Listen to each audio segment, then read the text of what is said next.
मेरा नाम मोहम्मद नदीम है और मैं ट्रांसमीटर डेवलपमेंट फाउंडेशन जो कि एक प्रोग्राम चला रही है, सपोर्ट इंडिया डेवलपमेंट प्रोग्राम, इस कार्यक्रम का मैं प्रोजेक्ट कोऑर्डिनेटर हूँ। आज हम लोग डिस्कस करने वाले हैं कि कोई भी एनजीओ जो हिंदुस्तान में अपनी काम कर रही है वो आखिर फंड कैसे क्रिएट करती है और फंड को क्रिएट करने के लिए उनके पास क्या क्या गाइडलाइंस गवर्नमेंट ने दिया है। तो मैं आपको सबसे पहले बता दूं, जब भी कोई एनजीओ रजिस्ट्रेशन कराए जाते हैं तो उनका रजिस्ट्रेशन का करीबन 3 तरीका है। पहला तो तरीका ये है कि वो सोसाइटी एक्ट 21/1860 से अपना रजिस्ट्रेशन कराएं, जो कि एक राज्य सरकार के द्वारा, चाहे बंगाल गवर्नमेंट हो या झारखंड गवर्नमेंट हो या बिहार गवर्नमेंट हो, कहीं से भी वो करवा सकते हैं। दूसरा जो है वो तरीका है ट्रस्ट एक्ट के तहत। अगर ट्रस्ट एक्ट से कराते हैं तो आप अपने लोकल जो कोर्ट होता है जहाँ पर ज़मीन की रजिस्ट्री कराई जाती है, वहाँ पर रजिस्ट्रार के थ्रू अपने ट्रस्ट एक्ट से अपना एक संस्था का रजिस्ट्रेशन करा सकते हैं, एनजीओ का रजिस्ट्रेशन करा सकते हैं। और जो तीसरा तरीका है रजिस्ट्रेशन कराने का एनजीओ का, वो है ministry of corporate affairs. Ministry of corporate affairs से सेक्शन 8 के तहत आपको रजिस्ट्रेशन बतौर एनजीओ का मिलेगा, जिसमें नाम के आखिर में आपका फाउंडेशन शब्द का इस्तेमाल किया जाएगा, not as a private limited बल्कि फाउंडेशन। तो हमारी जो ऑर्गेनाइजेशन है वो सेक्शन 8 के तहत मिनिस्ट्री ऑफ कॉर्पोरेट अफेयर्स से रजिस्टर्ड है, इसलिए हमारी ऑर्गेनाइजेशन का नाम ट्रांसमीटर डेवलपमेंट फाउंडेशन है।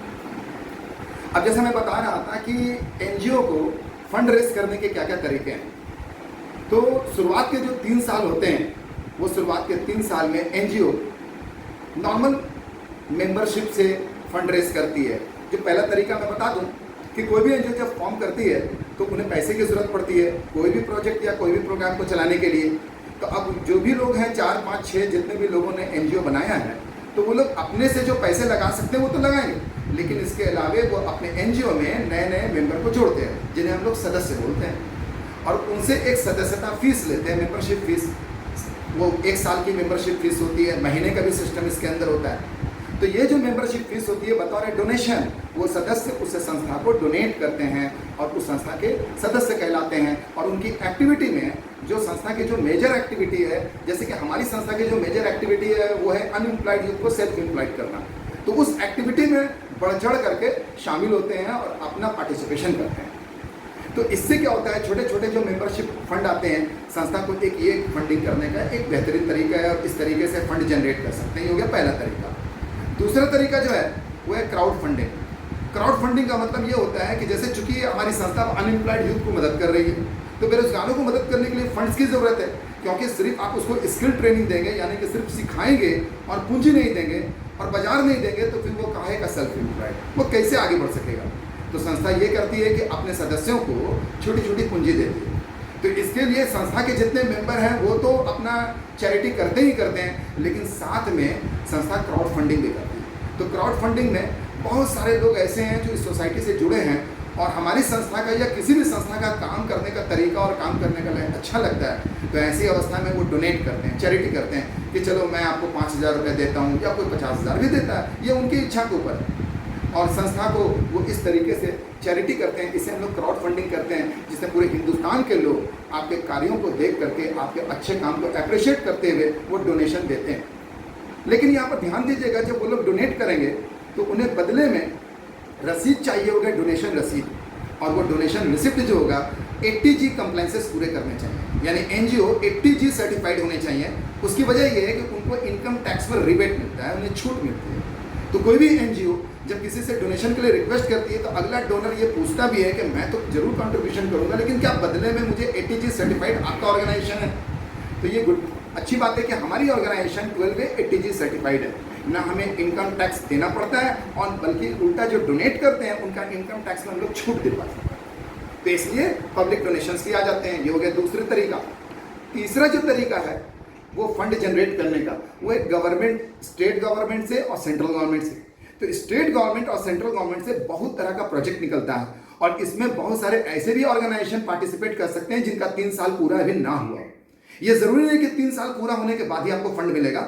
हाँ, ज्यादातर जो फंड्स मिलते हैं स्टेट गवर्नमेंट और सेंट्रल गवर्नमेंट के, वो आफ्टर 3 ईयर ही आपको मिलते हैं। तो इसमें आप किसी मदर एनजीओ के साथ इंटीग्रेट होकर के आप उन प्रोजेक्ट को ले सकते हैं और काम कर सकते हैं। और उस तरह की हमारी भी एक मदर एनजीओ है जो कि जन सहयोग चैरिटेबल ट्रस्ट के नाम से, तो हम लोग उस तरह के प्रोजेक्ट्स को भी उठा सकते हैं।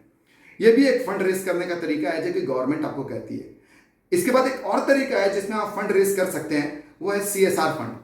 CSR फंड के लिए आप तभी अप्लाई कर पाएंगे जबकि कम से कम आपकी एनजीओ 3 साल पुरानी होनी चाहिए, क्योंकि अगर 3 साल पुरानी नहीं है, 3 साल की ऑडिट रिपोर्ट और बैलेंस शीट आपके पास नहीं है, तो आपको CSR 1 का लाइसेंस नहीं मिलेगा। और जब तक CSR 1 का लाइसेंस नहीं मिलता है तब तक आप CSR फंड के लिए एलिजिबल नहीं। तो ऐसे कंडीशन में जो कॉर्पोरेट्स होती हैं वो ये फंड देती हैं। कॉर्पोरेट वैसे कॉर्पोरेट जिनका सालाना जो इनकम है, सालाना जो कमाई है वो 5 करोड़ रुपये होना चाहिए। तो 5 करोड़ जिनकी सालाना कमाई जिन कॉर्पोरेट्स की होती है, तो गवर्नमेंट की तरफ से उनका एक आइन है कि आपको CSR देना पड़ेगा। वो CSR उनकी कमाई का 2% है, यानी वो 2% राशि सोशल एक्टिविटी में खर्च करेंगे। ज़्यादातर बहुत सारे कॉर्पोरेट खुद से करते हैं, बल्कि बहुत सारे एनजीओ को दे देते हैं कि आप उस एक्टिविटी को कीजिए। गुड न्यूज़ ये है कि हमारी जो ऑर्गेनाइजेशन है उनका जो काम करने का जो ट्रैक चूज किया गया है वो अनएम्प्लॉयड यूथ को सेल्फ एम्प्लॉयड बनाने का है। और ज़्यादातर कॉर्पोरेट स्किल डेवलपमेंट के ऊपर बहुत रुझान रखती है। वो चाहती है कि ये लोग सेल्फ एम्प्लॉयड हो जाएं, जो उनके आसपास के नियर और डियर जो सोसाइटी के लोग हैं। तो हमारी ऑर्गेनाइजेशन को CSR फंड का भी एक अच्छा खासा लाभ मिलने वाला है और मिलेगा, क्योंकि हमारी जो सिस्टर कंसर्न जो और एक एनजीओ है जन सहयोग चैरिटेबल ट्रस्ट, वो ऑलरेडी 3 साल पुरानी है। तो उनके बेसिस पे भी हम लोग मिलकर ज्वाइंट वेंचर में CSR फंड उठाएंगे।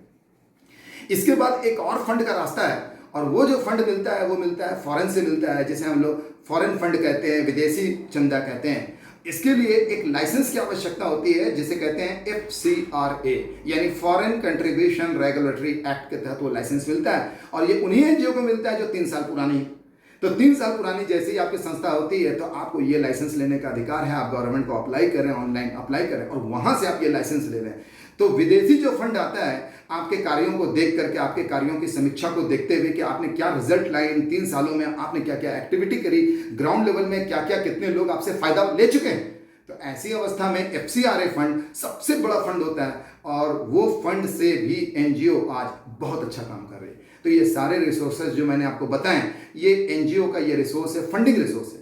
इसके अलावा भी एनजीओ का अधिकार है कि वो सोशल एंटरप्राइजेस बन करके वो अपना तरह तरह का उत्पाद बनाए और उन उत्पाद को मार्केट में लेके जाए। उससे जो प्रॉफिट कमाएगी एनजीओ, क्योंकि एनजीओ एक no profit no loss organisation है, तो उससे जो कमाया जाने वाला जो धन राशि है वो संस्था का फंड बन जाता है। तो ये सारे माध्यम हैं एक एनजीओ में फंड कलेक्ट करने के लिए। और ज़रूरी नहीं है कि सिर्फ और सिर्फ पब्लिक जो पैसा देगा उसी से उनको फायदा होने वाला है। पब्लिक जो पैसा देते हैं वो संस्था को एक छोटा सा अनुदान देते हैं, बल्कि संस्था और भी बाहरी बहुत सारे रिसोर्सेज से फंड कलेक्ट कर करके अपने सदस्यों को और उन जरूरतमंद लोगों को मदद करती है जो कि सोसाइटी में हकदार हैं। धन्यवाद। आरो वीडियो पेते चैनल टीके सब्सक्राइब करुन। धन्यवाद।